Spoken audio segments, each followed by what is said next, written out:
Hello दोस्तों, welcome back to my YouTube channel study note. तो आज की इस वीडियो में हम कवर करेंगे क्लास 12th बायोलॉजी का one of the most important chapter human reproduction one short video में। तो चलिए अपने वीडियो को शुरू करते हैं।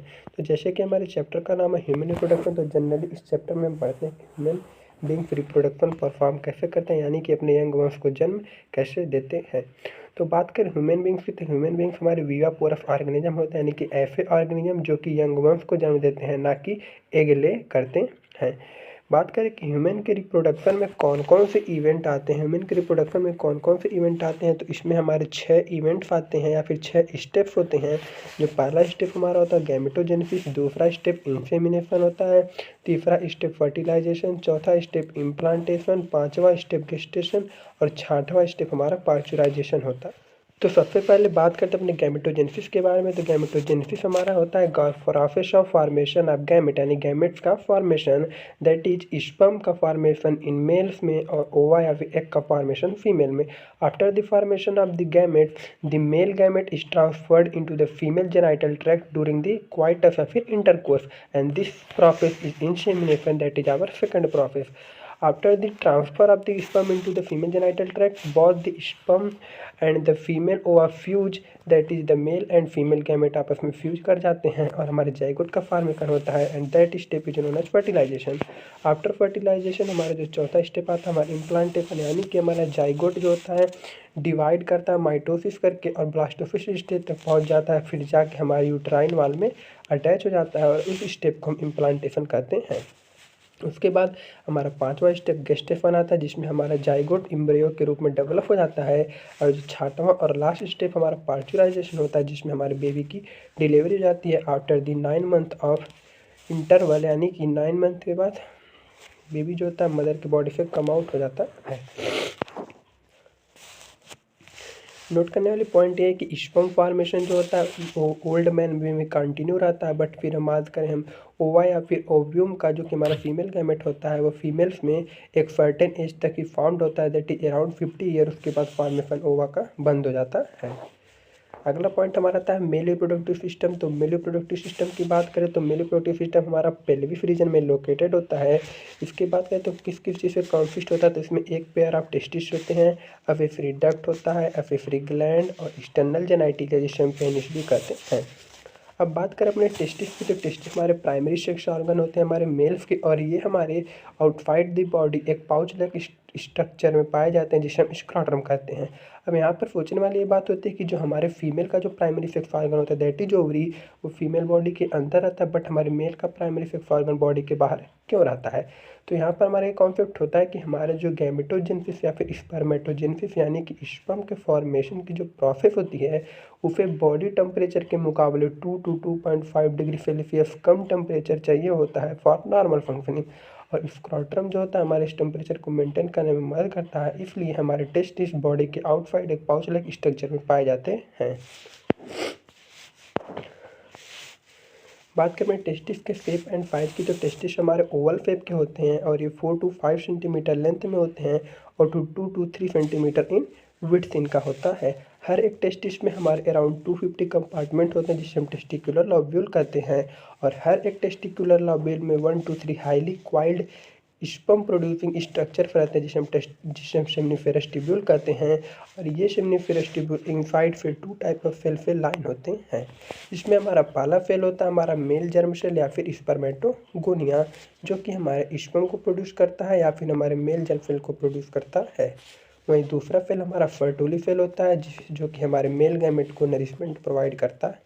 अगर हमारे सेल आते हैं इंटरस्टिशियल सेल या फिर लीडिंग सेल, तो ये सेल हमारे सेमनीफेरस ट्यूब्यूल्स के बीच में पाया जाता है, इंटरस्टिशियल स्पेस में पाए जाते हैं, और ये मेल हार्मोन एंड्रोजन का प्रोडक्शन करते हैं। बात करें हमारे मेल का सेक्स अफेफरी डक्ट कौन कौन से होते हैं, तो इसमें हमारे 4 डक्ट आते हैं। पहला हमारा रेटेड टेस्टिस, वासा डिफरेंशिया, एपिडिडाइमस और वास डिफरेंशिया। मेल अफेफरी ग्लैंड की बात करें तो इनमें भी हमारे 3 ग्लैंड आते हैं। पहला एक पेयर ऑफ फेमाइनल विस्कल, एक प्रोस्टेट ग्लैंड और एक पेयर हमारा बल्बोइरेथ्रल ग्लैंड। इन तीनों ग्लैंड का जो सिक्रीशन होता है हमारा फेमाइनल प्लाज्मा को फॉर्म करता है, और हमारा फेमाइनल प्लाज्मा जब स्पर्म के साथ मिल जाता है तो उसे हम सीमन कहते हैं। हमारे स्पर्म के पाथ की बात करें, यानी कि स्पर्म तो हमारा फॉर्म होगा फेमिनिफेरस ट्यूब्यूल में, फिर वो बॉडी के आउटसाइड कैसे आता है, तो सबसे पहले फेमिनिफेरस ट्यूब्यूल में स्पर्म को फॉर्मेशन हो जाता है, फिर फेमिनिफेरस ट्यूब्यूल से स्पर्म हमारा इनहेरिटेड टेस्टिस में, इनहेरिटेड टेस्टिस से आते हैं वाफा डिफरेंशिया में, वाफा डिफरेंशिया से एपिडिडाइमस में, एपिडिडाइमस से वाफ डिफरेंस में, वाफ डिफरेंस पे पहुंचने के बाद फिर सेमाइनल विस्कल फिन को एक डक्ट मिलता है जो कि ओपन होता है हमारी यूरेथ्रा में एज इजैकुलेटरी डक्ट, और इजैकुलेटरी डक्ट हमारी यूरेथ्रल मीटस में पहुंच जाता है, फिर बॉडी के आउटसाइड जो कि ओपन हो जाता है। सेमाइनल प्लाज्मा की बात करते हैं, सेमाइनल प्लाज्मा हमारे फ्रक्टोज, कैल्शियम और सर्टेन एंजाइम से रिच होता है, यानी ये सब चीज़ें इसमें पाई जाती हैं। ये हमारे मेल रिप्रोडक्टिव सिस्टम का डायग्राम हो गया, ये भी उसका डायग्राम है।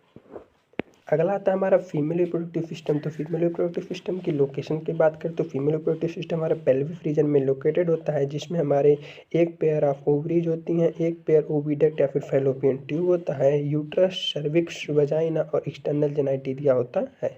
बात करें फीमेल्स की प्राइमरी सेक्स ऑर्गन तो होती हैं ओवरीज, जो कि हमारे ओवा या फिर एग का प्रोडक्शन करती हैं और हमारे ओवेरियन हार्मोन का प्रोडक्शन करती हैं।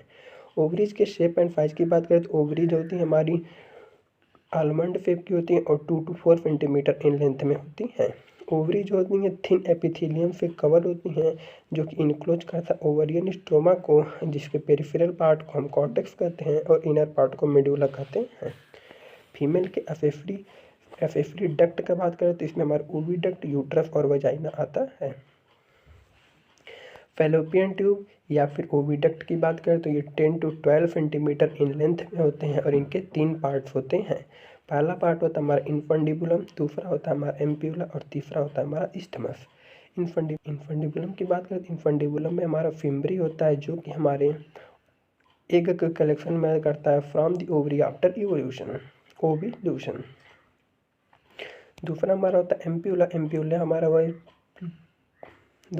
एम्प्यूला वो लोकेशन होता है जहाँ पर हमारा फर्टिलाइजेशन होता है, और तीसरा होता है हमारा इस्थमस, जो कि हमारे यूट्रस से सबसे क्लोजेस्ट होता है। बात करें अपने यूट्रस या फिर वॉम्ब की तो इन्वर्टेड पियर शेप का होता है, जो कि लिगामेंट से सपोर्ट होता है, और इसके भी 3 पार्ट होते हैं। सबसे एक्सटर्नल जो होता है हमारा पेरीमेट्रियम, मिडल मायोमेट्रियम और इनर हमारा एंडोमेट्रियम। एक्सटर्नल की बात करें यानी पेरीमेट्रियम की बात करते हैं, थिन और मेम्ब्रेनस होता है। मायोमेट्रियम की बात करें तो ये हमारा स्ट्रॉन्ग कॉन्ट्रैक्शन करता है during the delivery of the baby, और ये थिक स्मूथ मसल से मिलकर बना होता है। इंडोमेट्रियम की बात करें तो इंडोमेट्रियम और वह लेयर होता है हमारे यूट्रस पर जहाँ की हमारे एम्ब्रियो की इम्प्लांट होता है, और ये हमारे यूट्राइन कैविटी को लाइन करती है फ्रॉम इनसाइड। बात करें फीमेल के एक्सटर्नल जेनाइटेलिया को तो इसमें हमारे होते हैं mons pubis, labia majora, labia minora, hymen और क्लिटोरिस। बर्थ कैनाल जो होता है हमारा वो सर्विकल कैनाल प्लस वजाइना जब मिलते हैं तो उसे बर्थ कैनाल कह देते हैं। मॉन्स प्यूबिस की बात करें तो ये हमारे एक फैटू टिश्यू का क्यूशर लाइक होता है, जो कि स्किन और प्यूबिक हेयर से कवर होता है। लेबिया माइजोरा हमारा फ्लेशी फोल्ड ऑफ टिश्यू होता है, जो कि हमारे मॉन्स प्यूबिस से लेकर वेजाइनल ओपनिंग तक फैला रहता है। लेबिया माइनोरा की बात करें तो ये पेयर फोल्ड ऑफ टिश्यू होता है, जो कि हमारे लेबिया मेजोरा के नीचे पाया जाता है। वहीं हाइमन की बात करें तो हाइमन तो हमारा जो ओपनिंग होती है हमारे वजाइना की वो ओपन पार्शियली कवर होती है हमारे एक मेम्ब्रेन लाइक स्ट्रक्चर पे, जिसे हम हाइमन कहते हैं। छठवां होता है हमारा क्लाइटोरिस। तो क्लाइटोरिस एक हमारा टाइनी फिंगर लाइक स्ट्रक्चर होता है, जो कि हमारे अपर जंक्शन पे लाई करता है लेबिया माइनोरा के यूरेथ्रल ओपनिंग के ऊपर। और सर्विकल कैनाल की बात करें तो हमारे जो सर्विक्स की कैविटी होती है उसे हम सर्विकल कैनाल का नाम दे देते हैं।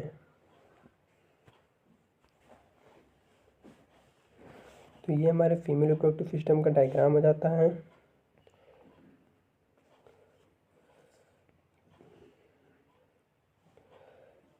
अगला आता है हमारा मेमरी ग्लैंड। तो मेमरी ग्लैंड की बात करते हैं, हमारे मेमरी ग्लैंड जो होती है हमारे फीमेल का कैरेक्टरिस्टिक कैरेक्टर होता है। मेमरी ग्लैंड हमारे पेयर्ड स्ट्रक्चर होते हैं, जिसे हम ब्रेस्ट का नाम दे देते हैं। हर एक ब्रेस्ट हमारा ग्लैंडुलर टिश्यू और वेरिएबल अमाउंट ऑफ फैट से मिलकर बना होता है। इसके फ्लो चार्ट की बात करें तो ग्लैंडुलर टिश्यू ऑफ हर एक ब्रेस्ट जो होता है डिवाइडेड होता है हमारा 50 to 20 मेमरी लोब्स में, जिसमें हमें क्लस्टर ऑफ सेल्स होते हैं, जिसे हम अल्वियोलाई कहते हैं। ये अल्वियोलाई जो होते हैं हमारे मिल्क को सिक्रेट करते हैं, जो कि हमारे अल्वियोलाई के ल्यूमेंस में स्टोर हो जाते हैं, और ये अल्वियोलाई की जो ल्यूमेंस होती हैं हमारी मेमरी ट्यूब्यूल में खुलती हैं, और मेमोरी ट्यूब्यूल का हर एक लोब जो होता है हमारा ज्वाइन करके बनाता है मेमोरी डक्ट, और हर एक मेमोरी डक्ट हमारी मेमोरी एम्प्यूला में बनाती है, जो कि हमारे लैक्टिफेरस डक्ट से कनेक्टेड होती है, जहाँ से हमारा मिल्क सक्ड आउट होता है। इस फ्लो चार्ट का शॉर्ट फॉर्म है, ये डायग्राम होता है हमारे मेमोरी ग्लैंड का। गैमेटोजेनेसिस की, तो गैमेटोजेनेसिस हमारा is the process of formation of gamete, that is sperm in male and ovum in female by primary sex organ, that is testis in male and ovary in female। यानी gametogenesis हमारे gametes का formation होता है, जो कि sperm हमारा mail में और ओवम हमारा फीमेल में bye there primary sex organ, that is testis in male and ovary in female.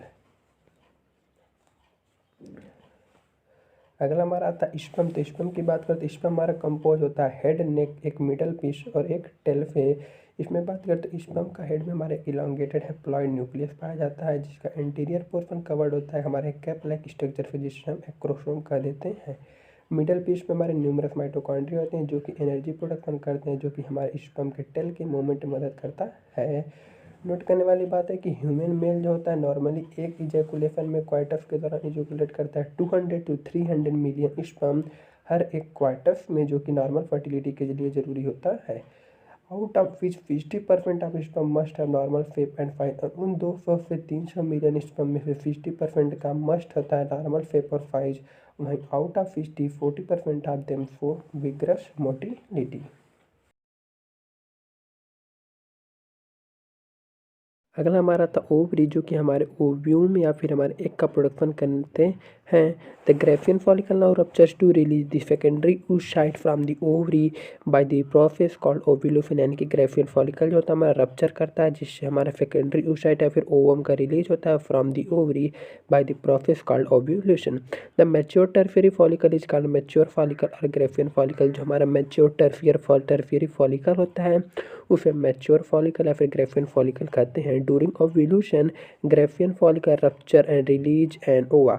Ovulation के दौरान हमारे ग्रेफियन फॉलिकल रप्चर कर जाता है और हमारे ओवा को रिलीज कर देता है। जो रिमेनिंग पार्ट होता है हमारे ग्रेफियन फॉलिकल का after the release of the ओवा और एग, वो कन्वर्ट हो जाता है हमारे कॉर्पस ल्यूटियम में, जो कि हमारा येलो कलर का होता है, जो कि लार्ज अमाउंट ऑफ प्रोजेस्टेरॉन को प्रोड्यूस करता है, which help in maintaining the inner lining of uterus, जो कि हमारे इनर लाइनिंग यूट्रस के इनर लाइनिंग यानी इंडोमेट्रियम को मेंटेन करने में मदद करता है, which is essential for implantation of embryo, जो कि एम्ब्रियो के इम्प्लांटेशन के लिए इसेंशियल होता है। ये हमारे ओवरी का डायग्राम होता है। इस वीडियो में बस इतना ही। अगर आपको वीडियो पसंद आए तो वीडियो को लाइक करके चैनल को सब्सक्राइब कर लीजिएगा। और हाँ, जल्दी इस वीडियो का सेकंड पार्ट आने वाला है, तो जैसे आएगा उस वीडियो का लिंक मैं डिस्क्रिप्शन में डाल दूंगा। और अगर आपको इस चैप्टर के नोट्स चाहिए तो इस चैप्टर के कंप्लीट नोट्स का वीडियो लिंक भी डिस्क्रिप्शन में है, तो उसको ज़रूर चेक कर लीजिएगा।